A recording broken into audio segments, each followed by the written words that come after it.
देश के विभिन्न असम्मिलित क्षेत्रों और अंशतः सम्मिलित क्षेत्रों के बारे में आजकल जो चर्चा चल रही है, उससे भारत में मूल जनजातियों की स्थिति पर लोगों का ध्यान गया है। इन जातियों के लोगों की संख्या कम से कम लगभग 1,30,00,000 होगी। यदि हम इस प्रश्न को छोड़ दें कि नए संविधान में उन्हें सम्मिलित न करना सही है या गलत, सच यह है कि हालांकि हमारा देश इस बात पर गर्व करता है कि हमारी सभ्यता हजारों वर्ष पुरानी है, ये मूल आदिम जातियां इसी पुरानी असभ्य स्थिति में रह रही है। न केवल वे असमय स्थिति में हैं, बल्कि कुछ जातियों के कामधंधे भी इसी प्रकार के हैं कि उन सबको आपराधिक जातियों में वर्गीकृत कर दिया गया है। इसी तरह हमारी आज की पूरी सभ्यता की अवस्था में भी 1,30,00,000 आदमी अभी भी जंगलियों की तरह रह रहे हैं और वंश परंपरागत अपराधियों का जीवन बिता रहे हैं। लेकिन हिंदुओं को इसमें कभी कोई शर्म महसूस नहीं हुई।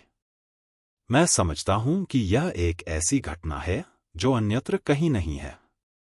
इस शर्मनाक स्थिति का क्या कारण है? इन आदिम जातियों को सभ्य बनाने का और उन्हें सम्मानजनक ढंग से जीविका दिलाने का प्रयास क्यों नहीं किया गया? हिंदू लोग उनकी इस बर्बर अवस्था का यह कारण बताएंगे कि वे जन्म से ही जंगली हैं। वे यह कभी नहीं मानेंगे कि ये आदिम जातियां इस कारण जंगली की जंगली रह गई है क्योंकि हिंदू लोगों ने उन्हें सभ्य बनाने, उन्हें चिकित्सीय सहायता देने, उन्हें सुधारने और उन्हें अच्छा नागरिक बनाने का कोई प्रयास ही नहीं किया। अब मान ले कि कोई हिंदू भी इन मूल निवासियों के लिए वह सब कुछ करना चाहता है जो ईसाई प्रचारक कर रहा है, तो क्या वह वैसा कर पाता?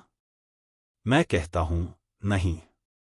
मूल निवासियों को सभ्य बनाने का आशय होगा अपने ही लोगों की तरह उन्हें अपना बनाना, उनके बीच जाकर रहना और उनके बीच बंधुता की भावना विकसित करने की कोशिश करते रहना। किसी हिंदू के लिए ऐसा करना कैसे संभव है?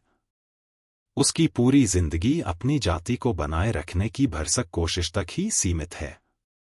जाति ही उसकी वह अमूल्य निधि है जिसकी उसे हर कीमत पर रक्षा करनी है।